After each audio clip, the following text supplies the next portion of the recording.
Hola, buen día, bienvenidos de vuelta a la cápsula de hoy. En esta ocasión vamos a ver el uso de medidas de tendencia en forma incorrecta, ¿no? Y pues bueno, vamos a comenzar con un ejemplo, ¿no? Con un ejemplo real, ¿no? Es un versus entre la media y la mediana, ¿no?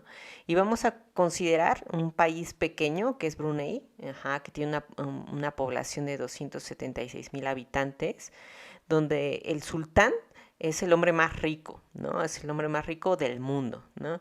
Y bueno, su palacio tiene 1,788 cuartos, posee 150 Rolls Royce, y pues bueno, tiene jets personalizados, ¿no? Entonces, en este caso, por ejemplo, el ingreso medio de este pequeño país es bastante largo, mientras que su mediana, pues claramente es más reducida.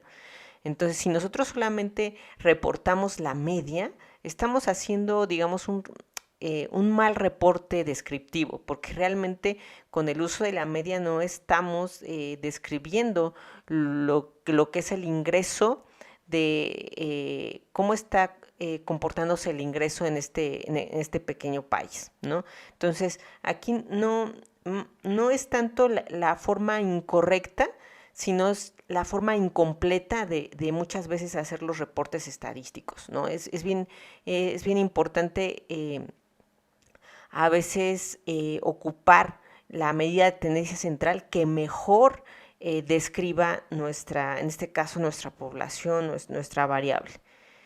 Y bueno, Brunei sí existe, y sí existe el sultán, y sí existe su media y su mediana, y entonces aquí la moraleja es ocupar la mejor medida de tendencia central para poder describir apropiadamente nuestros datos. Nosotros sabemos que la estadística descriptiva tiene que ilustrar de la mejor manera el ancho del dato. Entonces, por eso es que tenemos también varias métricas de tendencia central, porque muchas veces quizás será más apropiado reportar, como en este caso, reportar la mediana por encima de la media, ¿no? Porque pues será el ingreso de Brunei expresado en su mediana será mucho más justo que expresado en su promedio, ¿no? Y pues bueno, vamos a nosotros a hacer una sala, justamente vamos a ver este video, ¿no? De tengo más ojos que la media de la población, y vamos a ver cómo la media, aunque está bien calculada, a veces es un tanto inútil, por así decirlo, reportarla, ¿no? Entonces, pero hay que saber en qué momentos es más apropiada reportar una medida de tendencia central que otra. Entonces, este video está muy chulo, pues yo creo que nos va a quedar muy claro el reporte de las medidas de tendencia central, porque acordémonos que todo lo que hacemos lo hacemos para poder generar reportes ejecutivos en donde claramente expresemos, reflejemos aquellas medidas que verdaderamente sean el reflejo de una población o de una muestra, ¿no? Entonces, bueno, esta es una sala de video que ustedes van a hacer en esta semana. Y pues bueno, hemos terminado con las medidas de tendencia central, pero ahora va pues una pregunta importante, ¿no? Nosotros sabemos que la estadística descriptiva no se queda en medidas de tendencia central. Y aquí con este ejemplo hipotético vamos a ver la importancia de contemplar todas las métricas descriptivas. Y aquí vamos a tener un supuesto hipotético, ¿no? Vamos a pensar que nosotros nos vamos a un río, ¿no? Y el chiste que nos dicen, el guía turístico nos dice, ¿saben qué es que este río? Pues si quieren lo pueden cruzar, pero los datos que se tienen de este río es que tiene una profundidad de 1 metro, de 0,9 metros, de 1,2 metros, otra vez de 0.9 metros y finalmente de 3.5 metros, ¿no? Y aquí los supuestos, hay 3 supuestos. El primer supuesto es que, uno, que todos somos chaparritos; dos, que ninguno de nosotros sabe nadar, entonces que... Y el tercer supuesto es que queremos vivir, ¿no? Entonces, bajo esos 3 supuestos, la pregunta es, ¿estarías dispuesto a cruzarlo? ¿Estarías dispuesto a cruzar este río que tiene estas profundidades y sabiendo que eres chaparrito, que no sabes nadar y que quieres vivir, ¿no? Que no quieres morir ahogado en el río? ¿Estarías tú dispuesto a cruzarlo? Y entonces aquí, pues bueno, echamos mano de la media, de la mediana y de la moda, pues como para darnos una idea. Pero, pues bueno, realmente como que falta otra parte de la descriptivo que nos haría tomar una buena decisión. Entonces yo aquí voy a cortar el video y quiero que me digas si tú estarías dispuesto a cruzar este río bajo estos 3 supuestos, ¿no? Supuesto 1, que eres chaparrito; supuesto 2, que quieres sobrevivir; y bueno, el supuesto 3, que no sabes nadar, ¿no? Entonces que eventualmente si el agua te llega a la nariz, pues ahí quedamos, ¿no? Entonces la pregunta es, ¿estarías dispuesto a cruzarlo? Y pues bueno, la realidad es que si nos hacen esta pregunta, pues tendríamos que detenernos un momento, irnos a Minitab, subir nuestros datos y poder tomar una decisión en base a la estadística descriptiva, ¿no? Entonces, honestamente, yo no me animaría a cruzar ese río, ¿no? La primera razón es porque, a pesar de que sé nadar, pues sí soy chaparrita y posiblemente, ¿no? Dado los parámetros descriptivos, pues a mí no me convendría cruzar ese río, ¿no? ¿Por qué? Pues bueno, porque realmente, aunque, por ejemplo, el metro, pues sí la libro. O sea, hay una moda que es de 0.9 metros, en donde estos sí los libro fácilmente. 1.2 metros, pues también lo libro, pero caray, hay una profundidad de 3.5 metros que esa, pues yo no la libro, ¿no? Si yo quisiera cruzar caminando el río, pues esta profundidad no la alcanzo a librar. Entonces, fíjense, por el simple hecho de calcular el rango, ¿no? Que va desde 0.9 hasta 3.5, me doy cuenta que hay una amplia dispersión de la profundidad del río. Y eso ya es un signo de alerta, ¿no? De, caray, pues el rango está muy ancho, ¿no? Hay dispersión en los datos. Entonces, no solo basta con las medidas de tendencia central, ahora vamos a entrar en en el maravilloso mundo de las medidas de dispersión que complementan estas medidas de tendencia central, ¿no? Y sobre todo son muy útiles para la toma de decisiones. Entonces, una vez que hemos hecho nuestro reporte estadístico, no solamente con las medidas de tendencia central, sino con las medidas de dispersión, pues nos damos cuenta de que no, que realmente al menos yo no cruzaría el río, porque veo que bueno, la media es de 1.5, digamos, por la media quizás sí la libraría, o sea, quizá pudiese cruzar el río parada, pero si yo me doy cuenta en la desviación estándar, es en la dispersión que hay con respecto a la media, ahí ya cambia la cosa, ¿no? Porque la desviación estándar en este caso es de 1.12 metros con respecto de la media. Entonces, aquí está la media, este puntito es la media, y realmente la desviación estándar es el grado de dispersión de los datos con respecto a la media. Entonces está, pues, tanto puede estar un metro con 12 centímetros a la derecha o a la izquierda, pero entonces esto quiere decir que habrá un momento en el que el agua me llegue no solo al cuello, sino que me tenga totalmente rebasada. Entonces vemos el rango, aquí en el rango nos podemos dar cuenta de que pues, claramente hay una dispersión importante de los datos.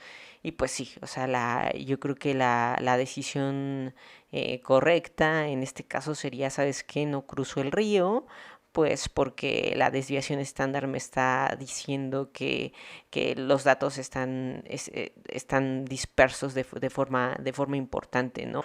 En este caso, la estadística descriptiva nos ha salvado y pues estamos agradecidos. Vamos a continuar diciendo o estableciendo cuáles son las medidas de dispersión que nos van a salvar la vida. Pues van a ser los rangos, la desviación estándar, como lo acabamos de ver, y el coeficiente de variación, ¿no? Estas son las medidas de dispersión que nosotros debemos reportar muchas veces en un reporte estadístico, que tenemos que reflejar en un reporte estadístico, y son las medidas que nos van a decir eso, ¿no? Qué tan desparramados están nuestros datos, y pues bueno, poder tener una descriptiva más ancha, sumándole todas nuestras medidas de tendencia central, ¿no? Entonces, bueno, aquí tenemos nuestras medidas de dispersión, tenemos medidas absolutas, que son el rango, es decir, el recorrido desde el valor mínimo hasta el valor máximo. La varianza, que bueno, digamos que la desviación estándar nace de la varianza, solamente que la varianza es una medida al cuadrado, entonces no es muy intuitiva para reportarla en descriptivos. Realmente la varianza, bueno, o sea, es súper útil porque a partir de ella calculamos la desviación estándar, pero en los reportes estadísticos lo que más sirve, lo que más funciona es la desviación estándar, ¿no? Porque la desviación estándar no está en términos cuadráticos y eso ayuda mucho a la interpretación, ¿no? Porque cuando nos dicen que la varianza es de 2.5 dólares al cuadrado, pues los dólares al cuadrado no son tan intuitivos en un reporte descriptivo. Pero sí son, pero ya tener la desviación estándar en términos de unidades normales, pues ya no, vaya, la desviación estándar es muy útil para reflejarla en este tipo de reportes, ¿no? Y tenemos medidas de dispersión relativas, es decir, como comparativas con respecto a otras variables, que es el coeficiente de variación. El coeficiente de variación a mí me gusta mucho porque nos permite comparar peras con manzanas en cuestión de dispersión, ¿no? Y eso es muy útil para decir, bueno, ¿qué tiene más dispersión? ¿Esta variable, la variable 1, la variable 2?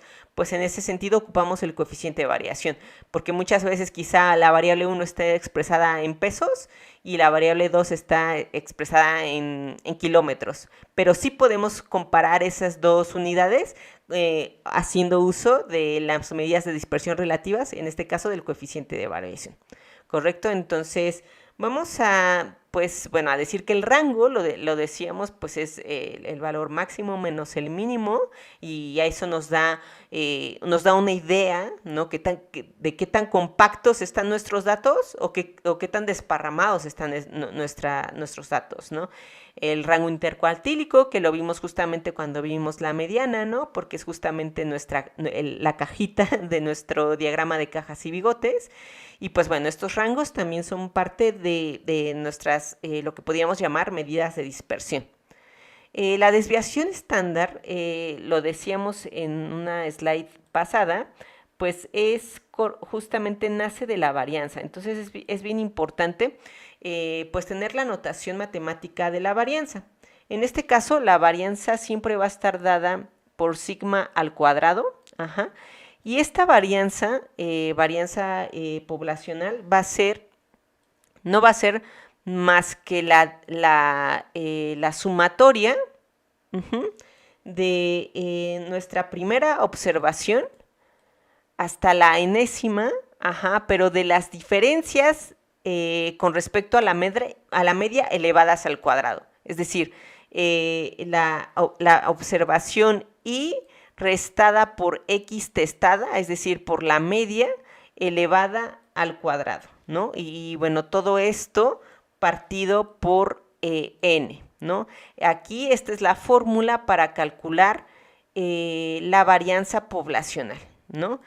Y como la desviación estándar nace de la varianza, entonces simplemente la desviación estándar va a ser igual a sigma, pero sigma sin el cuadrado, a sigma, a la raíz cuadrada de la varianza, ¿correcto?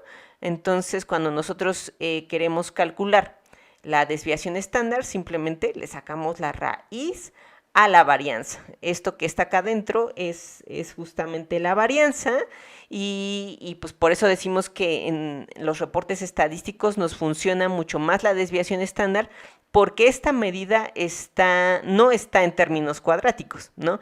En cambio la varianza, esta es la varianza sí está en términos cuadráticos, ¿no? Entonces, nosotros para los reportes estadísticos vamos siempre a ocupar la desviación estándar.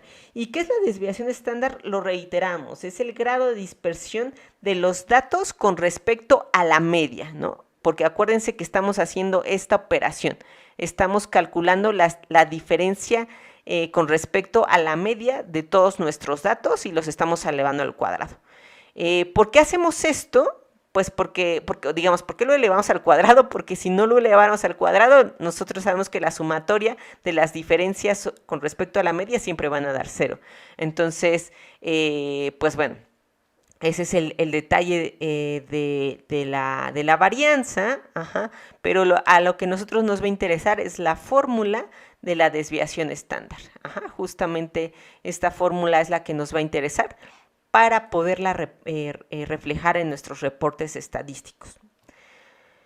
Y de esta manera, pues, la desviación estándar está expresada en las unidades de la media. Esto es bien importante, ¿no? Y es lo que reiteramos, ¿no? Si la media si estamos hablando de kilómetros, entonces estaremos hablando de 1.525 kilómetros con respecto a la media, ¿no?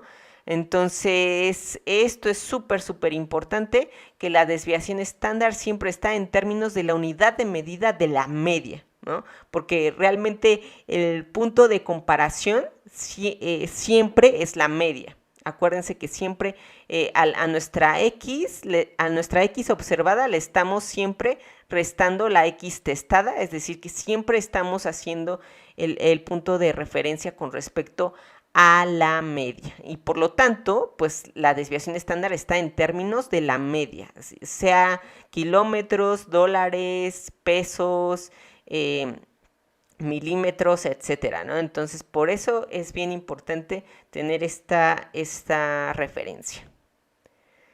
El coeficiente de variación, lo decíamos en las primeras slides, pues bueno, es súper importante cuando queremos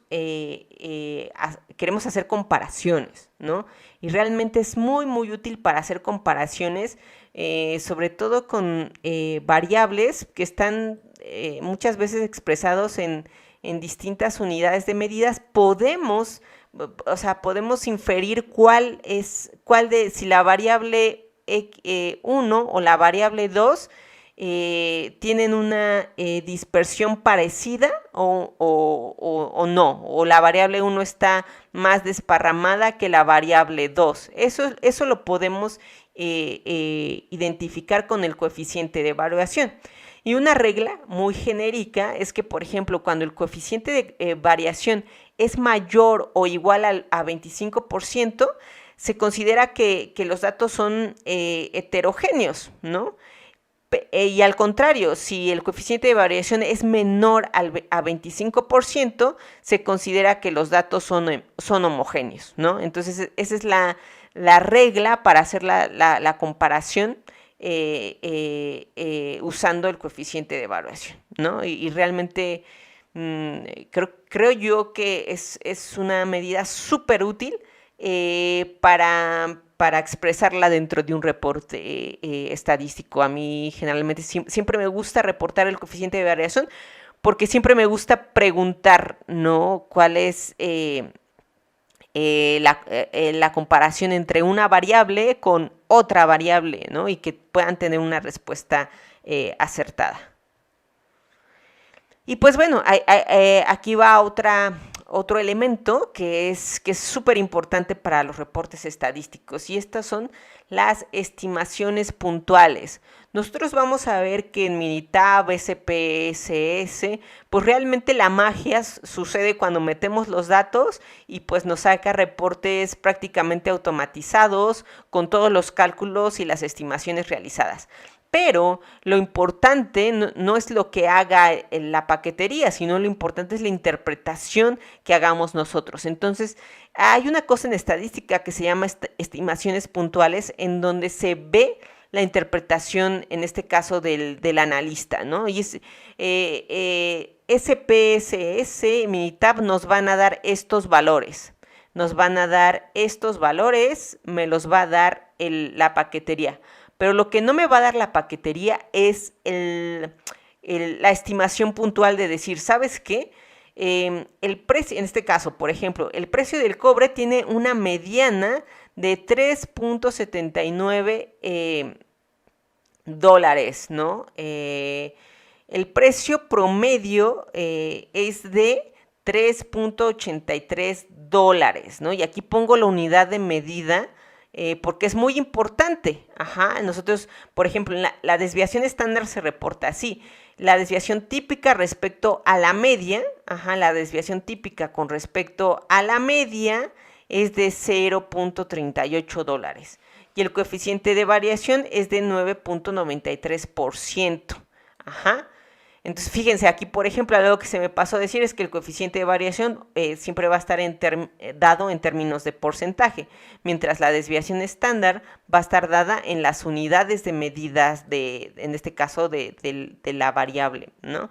Entonces, esta es una forma de hacer estimaciones puntuales y eso es lo que a mí me refleja, en este caso, que el analista no solamente o sea, que sabe interpretar aquellos resultados que le son arrojados por alguna paquetería, ¿no?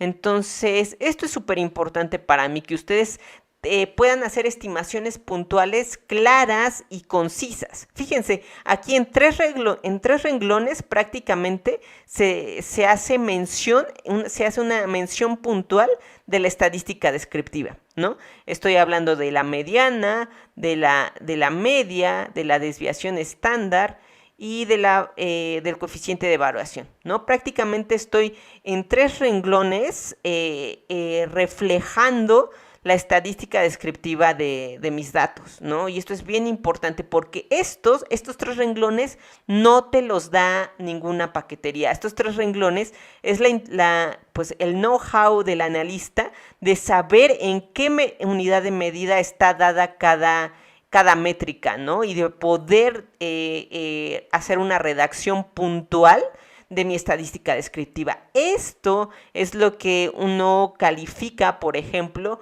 cuando uno está viendo un reporte estadístico o cuando uno está viendo un examen. Esto es lo que vale la pena, porque lo demás, pues, bueno, gracias a las bondades y a la magia de las paqueterías lo podemos obtener.